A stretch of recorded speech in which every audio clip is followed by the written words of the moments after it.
Halo Lur, balik mana yang aku Niki Andri Pratama di Podme Podcast Milenial.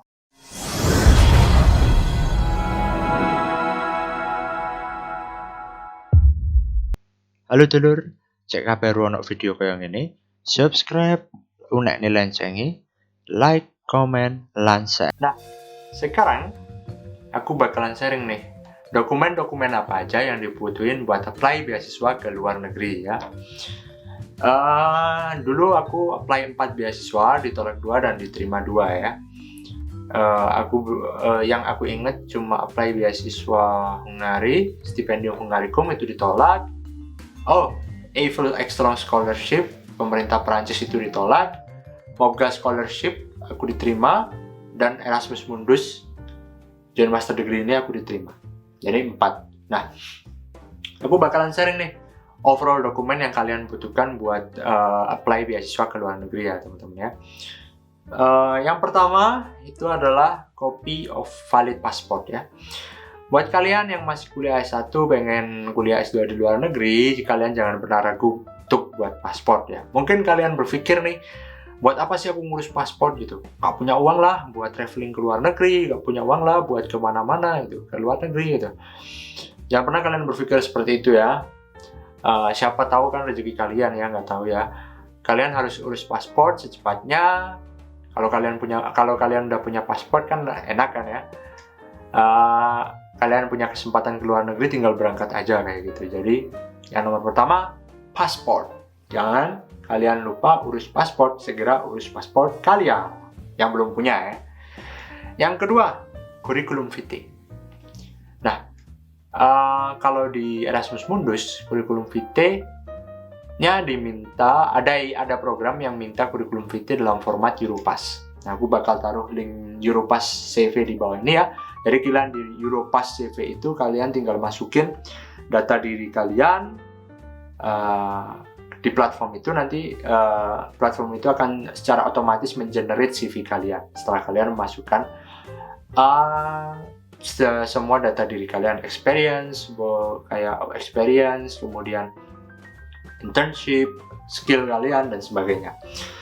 Nah, tetapi kalau aku mempersiapkannya itu formatku sendiri ya, jadi CV formatku sendiri.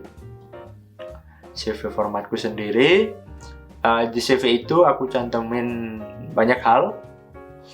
Kalau di CV, kalau kalian misalkan ada pengalaman organisasi yang tahun terbaru itu taruh di bawah sendiri ya. Yang tahun terlama itu taruh di atas sendiri. Kayaknya kayak gitu ya, seingatku. Punyaku kayak gitu, dan ada saran kayak gitu juga. Kemudian pengalaman organisasi, kemudian pengalaman work experience, for example.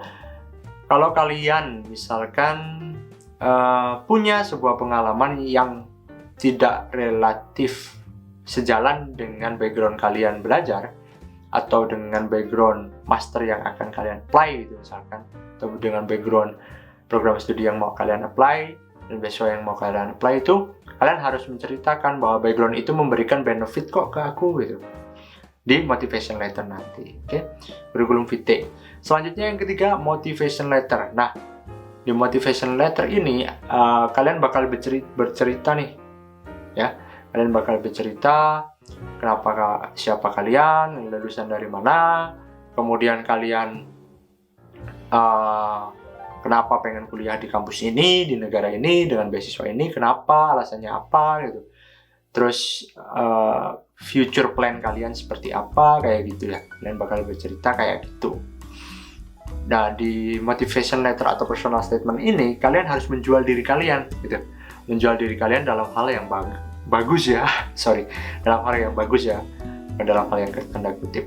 Jadi motivation letter ini the way how we sell ourselves gitu ke orang yang bakal menyeleksi kita gitu, kayak gitu. Dan aku punya satu tips buat motivation letter. Kalian harus menemukan sebuah permasalahan di society kalian, dan kalian harus bilang gitu bahwa aku pengen memecahkan masalah ini. Dengan aku master, aku bakal memecahkan masalah di society-ku dengan cara seperti ini gitu, setelah aku lulus nanti dari master. Itu kalau pendapatku sih kayak gitu ya, be a problem solver teman-teman ya. Karena menurutku pribadi, jadi orang yang terbaik gitu, sudawan terbaik atau apa, ranking 1, lulusan terbaik atau apa, kalau we cannot contribute to the society, that's nothing. Itu menurutku. Jadi being the best is not important, but being we can contribute to others is the most important thing gitu. Contribute to others is the most important thing. Nah, itu kalau pemikiranku. Jadi di motivation letter itu pesanku ya, tipsku. Kemudian selanjutnya kita membutuhkan higher education diploma kita ya. Kalau mau apply S2 tentunya ijazah S1 kita. Ijazah S1 kita itu yang udah 2 bahasa, itu nggak perlu ditranslate lagi. Yang masih dalam bahasa Indonesia harus kalian translate ke dalam bahasa Inggris gitu. Kemudian transkrip juga ya. Kalau transkrip udah 2 bahasa, itu nggak perlu lagi bahasa Inggris, nggak perlu lagi translate. Kalau masih dalam bahasa Indonesia saja, kita harus translate dalam ke bahasa Inggris gitu teman-teman. Selanjutnya yang paling penting nih, evidence of language proficiency, yaitu IELTS. Nah, IELTS ini sangat penting dan ini merupakan tantangan sendiri ya buat pejuang beasiswa tentunya. Kalau mau aman, kalau mau bisa accepted kalau bisa IELTS-nya diterima di berbagai universitas, berbagai beasiswa, paling tidak nilainya overall score 6,5. That's the minimum. Dan ada beberapa juga yang mensyaratkan bahwa tidak ada nilai di bawah 6,0. Itu ada. Tapi aku dulu beruntung. Nilaiku 6,5. Dan ada satu nilai di bawah 6, 5,5, tapi aku masih tetap diterima. Itu.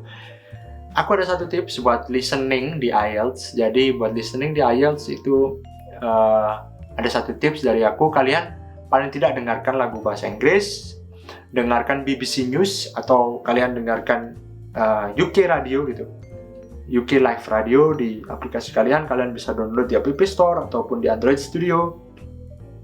Kalian dengerin, kalian biasain untuk mendengar bahasa Inggris 10 menit, 15 menit setiap harinya, dan itu bakal improve banget kemampuan kalian di bidang listening itu listening, karena aku bagusnya cuma di listening. Oke, surat rekomendasi adalah dokumen yang kita butuhkan selanjutnya. Kita dapat surat rekomendasi dari mana sih? Surat rekomendasi bisa kita dapatkan dari dosen, supervisor, waktu kita tesis atau waktu kita skripsi dulu, dosen pembimbing lah ya dalam bahasa Indonesia, atau ketua program studi, atau ketua jurusan. Nah, itu yang bisa kita mintai. Atau bagi yang sudah bekerja, itu kalian bisa minta ke atasan kalian gitu. Nah, alurnya tentunya kalau minta surat rekomendasi itu minta ke orang yang mengenal kalian gitu. Orang yang kenal kalian, yang tahu kalian gitu. Biar beliau bisa memberikan bisa menilai kita gitu, orangnya seperti apa. Tetapi kebanyakan pengalaman saya dan juga ada teman saya, ketika kita meminta rekomendasi letter, mereka itu memasarkan semuanya kepada kita gitu. Jadi udah, kamu buat formatnya aja, nanti kamu bacakan ke saya, kamu tunjukkan ke saya bakal teliti, ada yang dirubah atau enggak, nanti saya tinggal tanda tangan, kamu minta kop dan juga stempel. Jadi kayak gitu, kalau alurku gitu. Dua-duanya seperti itu. Aku dulu minta ke ketua program studi dan juga ketua jurusan teknik elektro. Oke? Nah, selanjutnya apalagi ya, ada beberapa dokumen tambahan ya, yang tentunya berbeda-beda dari berbagai macam beasiswa. Kalau dulu aku apply stipendium Hungaricum itu, aku spend banyak uang buat kayak health test. Jadi aku kayak mengetes kesehatanku, kayak TBC segala macem gitu ya, dites gitu, rongseng paru-paru segala macem. habis dulu 2 juta sekian lah kayaknya ya. 2 juta sekian, dan itu aku nggak lulus. Tapi ya nggak apa-apa ya, namanya perjuangan gitu. Aku mau minta maaf ya sama mama papa. I waste your money at that time tanpa menghasilkan apapun, but that's okay. It will be useful, dan itu berguna banget gitu buat aku buat apply visa ataupun apply apa itu. Ada juga proof of residence. Kalau Erasmus diminta proof of residence kayak surat keterangan tinggal di mana gitu, buat menghitung jarak kita di mana kita tinggal ke tempat program di mana kita tempat negara di mana kita bakalan belajar. Itu dokumen-dokumen tambahan lain itu bisa kalian lihat di website beasiswanya. Jadi overall, yang pertama pasport, yang kedua kurikulum vitae, yang ketiga motivation letter atau personal statement, yang keempat higher education diploma dan juga official transcript, yang kelima evidence of language proficiency, IELTS kalau bahasa Inggris, dan 2 letter of recommendation. Itu overall dokumen yang bakal kalian butuhin kalau kalian mau ngejar beasiswa ke luar negeri. Dan ada satu pesanku, kalian jangan hanya belajar bahasa Inggris ya, itu pesanku, karena itu akan menjadi nilai plus buat kalian ya. Dalam arti seperti ini teman-teman, kalau kalian pengen studi ke negara-negara Asia gitu, misalkan Jepang atau Korea gitu ya, paling tidak kalian mengetahui bahasa di sana, bahasa Jepang gitu, bahasa Korea gitu. Dulu aku pengen kuliah ke Eropa gitu. Nah, paling tidak aku mengetahui bahasa dari salah satu negara di Eropa gitu. Karena dulu cita-citaku pengen ke Prancis, jadi aku belajar bahasa Prancis dan aku mengambil tes bahasa Prancis yang diakui secara internasional, namanya DELF. Nah, di situ aku ambil tes DELF dan aku udah sampai B1 levelnya. Itu levelnya waktu itu udah cukup lah buat apply sekolah di Prancis gitu.